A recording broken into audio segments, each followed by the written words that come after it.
Ndowooza ngirambe esonyiwa bonna balabe bulabi okola ebyange kisingako kuba tekiggwa ku bombi naddala nga tekiggwa bisi n'ebintu byakolaakola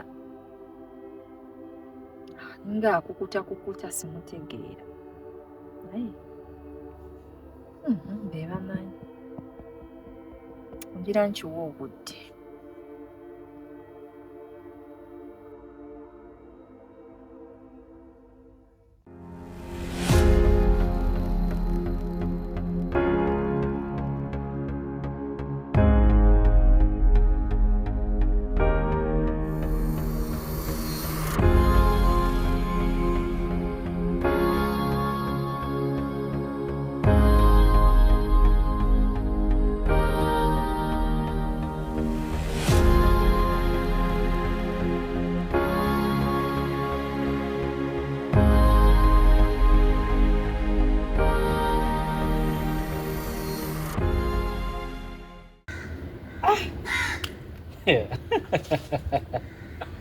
Kasolo ndabye kati Irene ono bw'atyo nange ngenda tandika kati muyitamu buyisi kyendabye sokolike ne kano ka Fredi ne kano ka Fredi yalabbi kubanga bw'oba otunuulira Fredi amuyiseemu ke kaŋŋambye kennyini kaŋŋambye kamuyiseemu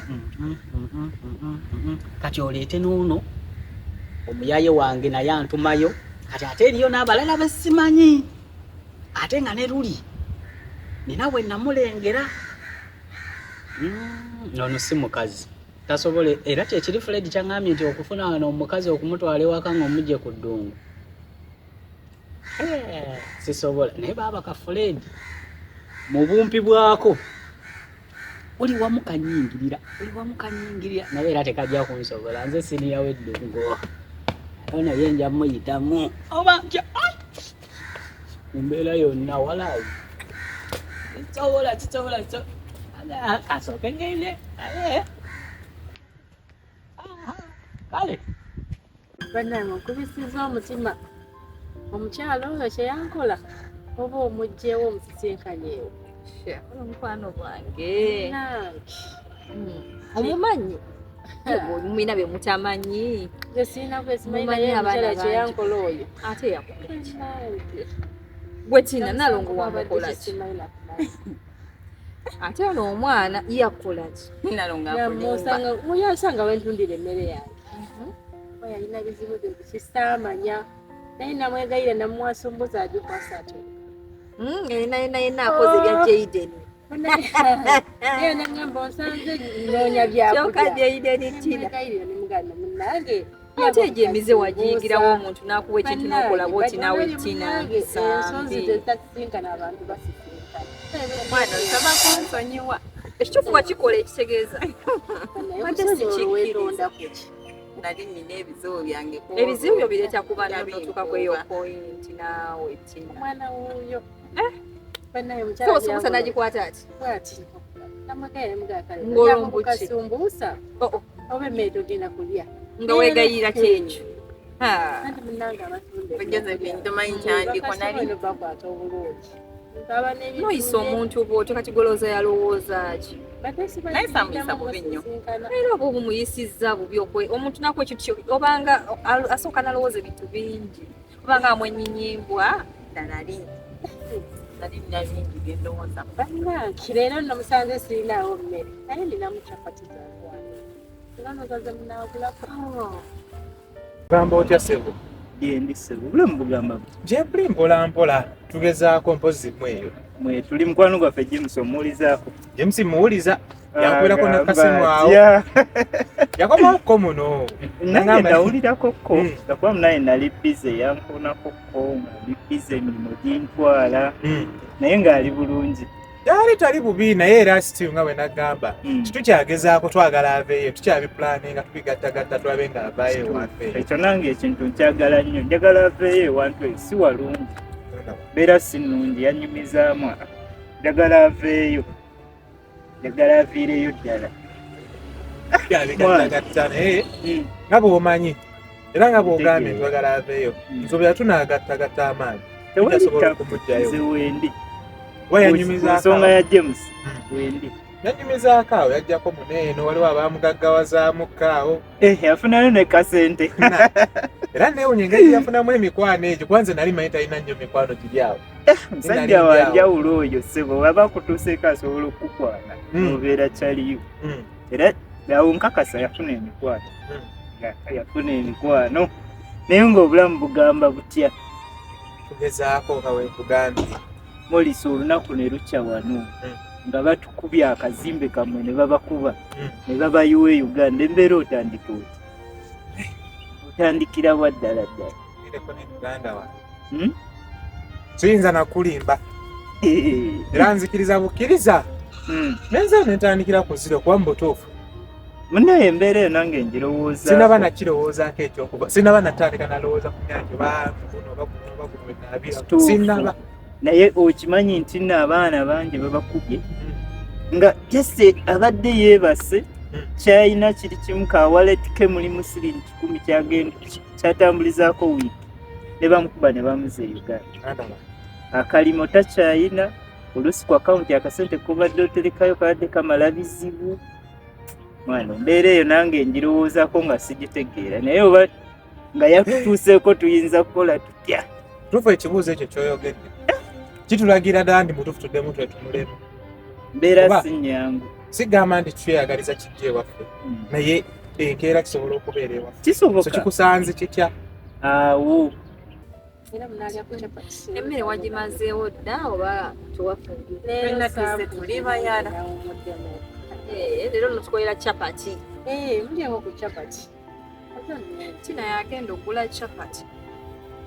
Tina yabadde andeese angulira ekimere kati tewali mmere kati angulire capati ate munna. Akukuyiramu capati nazo Nalinawo. nirimu wano za tteeyi.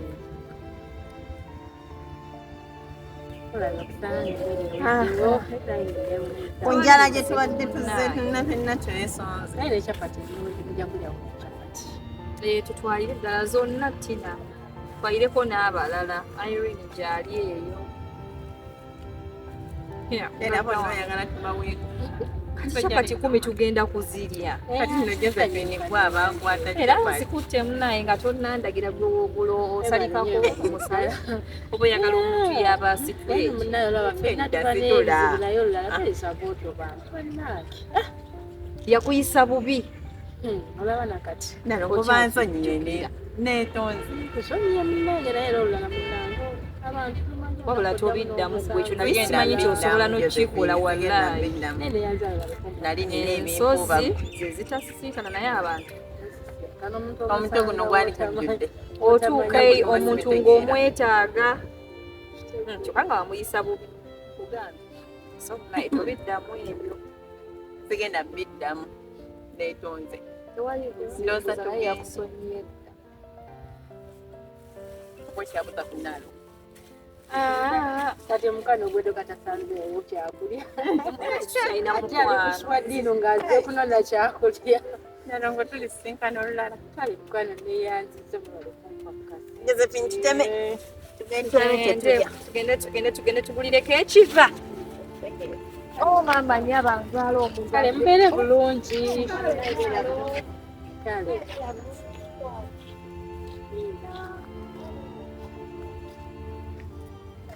nze nyina mukwano gwange nfanfe wange nali njagala namukulaga bamuzaayo kati ali kuki yangamba avuga booda yafuna akalimo ka booda naye nange nembeerawo nembitunulamu neŋŋamba watya nga bansizaayo bwe bantikka kyekiddako nkubamu akafaananyi nga sibitegeera nembisekerwa naye kituufu naye ewaffe kubana abasajja bawaffe balina kisa akeera kumakya nakutika nga tolina nakyokoze ensonga kale n'abantu balina abamu baali balina ebyogera naye nga we basula waliwo ate abatabiina ogenda okusunsulamu ng'omaze otuuka ewamu.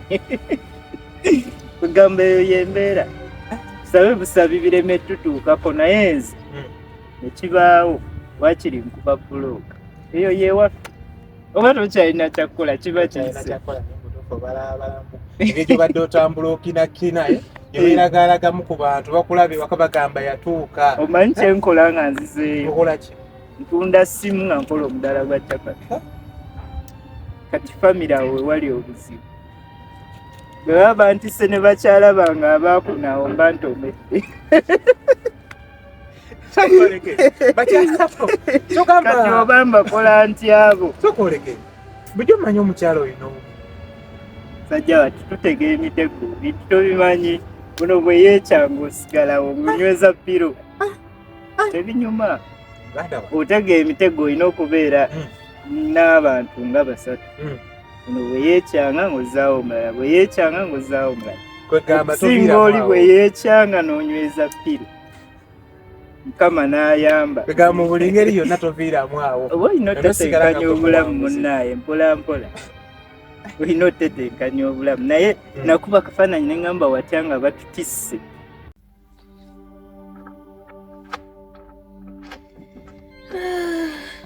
Katonda wange kwebaze ntya. Omwana Roni anjagala. Omwana Roni nga anjagala. Obeera wano n'otunulirawo meseji bw'aba akuweereza. N'oseka mbu kawummera wange. Naye bannange ye tamanyi kyakola naye nga musufu. Katonda yatonda abasajja naye yantondedde emmono. Ndi mukwano gutya mupya swampato ku swampato. Buli njagala kuddayo mbere gwe n'okunyapulira nga musanyufu pulira nze ndi musanyufu. Naye kati omulimu jubira nayosa wakati biri bitya naye omukwano byonna mbyagala mukama kati nkoleredde. Naye kansooka ekiraka ngendeke wa Josephine ono ambulire ekyabadde ku mulimu. Tokuba naawe omuntu twakamala okwogera kati atera okuba mukwano omupya guli. Anyway kangende wa Josephine mala okwogera mu n'ekikulu naye si mwangu yeeraga ajja kunga akakiba kyonzikusiza biki mala ogendayo kondabe.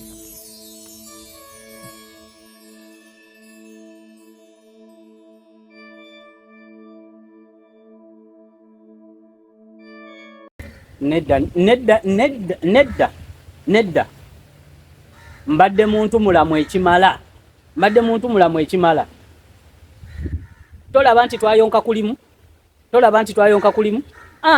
Okudda ku bbeere lya nnyaba ali mu ttaka ezange ojja zisesema. Nkuyambye mu bimeka. Naye nga gwe mukulu wange jjukira. Naye tuli eno tubonaabona bye mbonaabona temubimanyi eno tuli mu kufa. Saawa zizino naakava ku mulimu kati. Gw'oli waka weebase. Olina mukazi wo. Sente ezange z'okwanamu abakazi z'onywamu omwenge. Tuli eno tudaaga tubonaabona. Nkuweereza sente zange ongulire poloti ozizeza nazo mu kuzirya. Bw'ovaawo ng'ovevenga muno nkukoleko naawe nkupulaningira oli nnyonyi. Nga bye nkuweereza ebyange tosobola na biteekamu makulu. Kati gwe oli kifaananyi ki, oli mukulu wange kifaananyi ki? Nkuyigirako kiggwe. Mutufudde ababi, mu abatufuula ababi. Abantu b'e Uganda mutufudde ababi. Yensonga lwaki tubeera eno ne tutabafaako yadde. Tosisinala mannyo kye nkugamba kye kituufu. Ngezaako kunyonyola ate onjasamira sente ze wali agolowooza nze mbeera eno n'enjinika bujinisi mannyo ne bampampe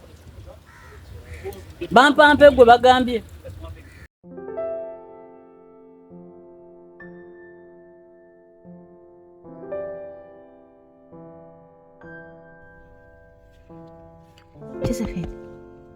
Josephine.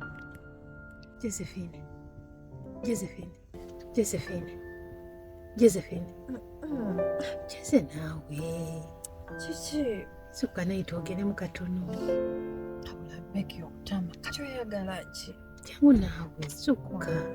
Nakadda Nkimanyi sonyiwa. Sonyiwa bambi. Kati buzi ku kyo bwonzija mutulo nawe. Atumbuuza. Ndi bulungi kiki? Ati kati Jose akoze ati kali akalenzigenda kugamba gye nakize. Kale n'omutunuulira onzija mutulo onnyumiza kalenzi. Awe mpulira ku mulimu byabadde bitya njagala ngendeyo nga neetegese. Ku mulimu ki ekituufu okimanyi? Woningirete ekulinze tewakoze tewakomunicate nze kiki osuubira mu manager? Of course woningirete already yagiwandiise. Kubanga womisinga okola of course you have to communicate. Toyina kiwayuge. Ate nawe saakugambye nti nawe obimanyi. Nze ne bw'oŋŋamba nze manager. Nawe njogererayo. Kalwaki tewafuna sick leave waakiri singa wamanya? Oba ngikoleka ate naye ate ejja kulaga tekikola makulu already nga tewakomunicatinga mu ntandikwa. Obimanyi eby'omulenzi omupya. Nyumiza nze naye byabalenzi bo bapya kati wafunyeemu ki? Oyagala nakyo nkikugamba? No, like wafunyeemu ki okuba nti ku mulimu already bakulinze singa kati bakugoba? Eyango ojja gisasula.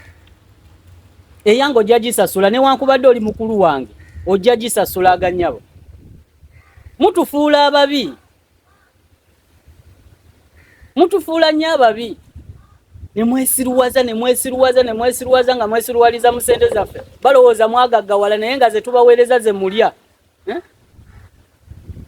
Kati ssente zange just obusente bukulemye okukola. Wabula oli kuzange zoolya nga nakwesiga. Nengamba ongulire poloti. Ssente oziziza mu kulya. Nedda. Mutuogezaako bubi. Ngenda nenejjusa nengamba ndowooza ne mmange si ye yakuzaala. Nalowooza nti engeri gye wannyambako oba nti okusoma wampeerayo oko school fees mwesifo nendowooza nti otegeera. Naye omutwe mukalu mbu mukulu wange ssente zange z'olimu z'ozannyirako. Mwana mutumanyira mutumalamu nnyo amaanyi. Kyeswa nedda. Mbukwogerayo. Okimanyi ku mulimu twalimba tetusula wamu. Nkimanyi. Ngera twewala ebyo. Ne kati ngenda kukola nti. Kyogera ngendeyo nga ndi kushuwa woningiretayo yalumye dda. Njeri woningireta ekulinze. Era Kakakazi sike katayagala badduka.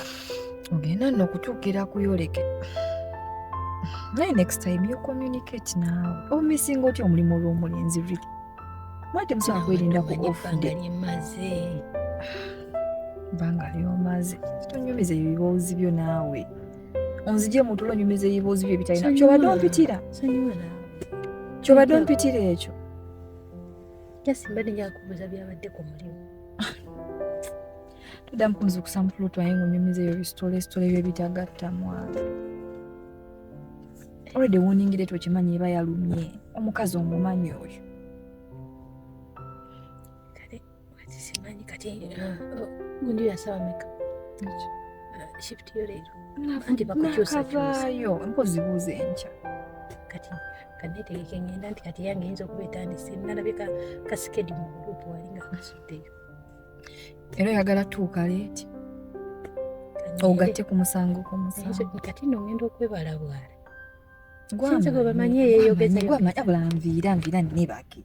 Mama kale baayi. Baayi. Toddamu kunzukusa mutulo twange ebyo. Kale.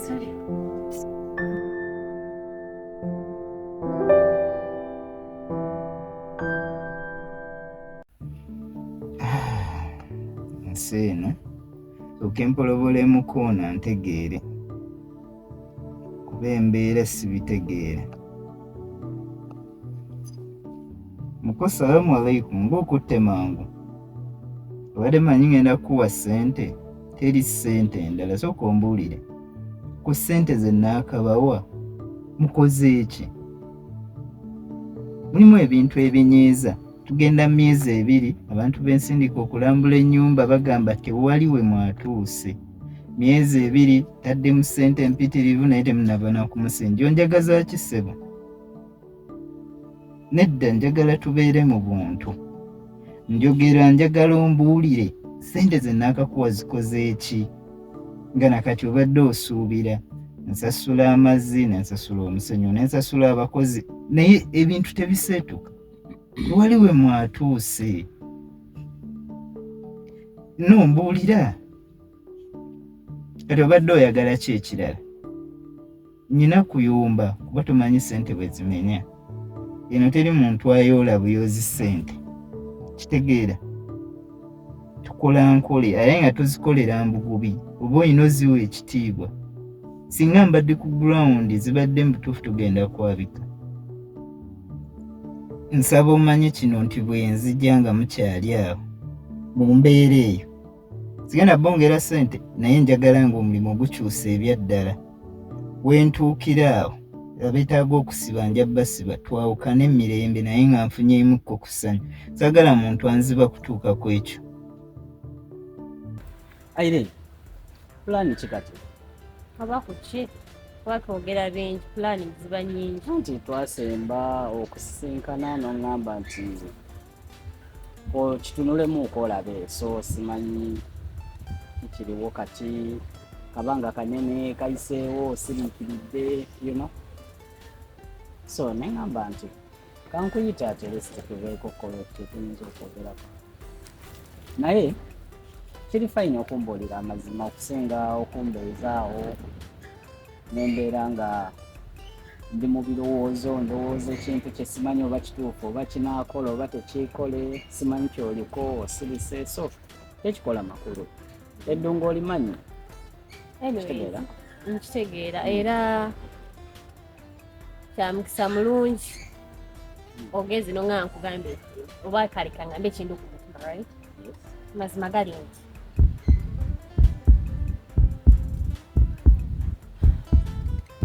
I don't feel you. Indeed. Ndaba kiganye nkwekase naye biganye. For sure? Saagala nkulimbe, saagala nkumalire budde kubeera bubadde bungi bwe nkumalidde, right? So muse ne ŋŋamba lwaki simwatulira akageje kiri nti naye akyogeddeko so kankireetera eddala. Yeah.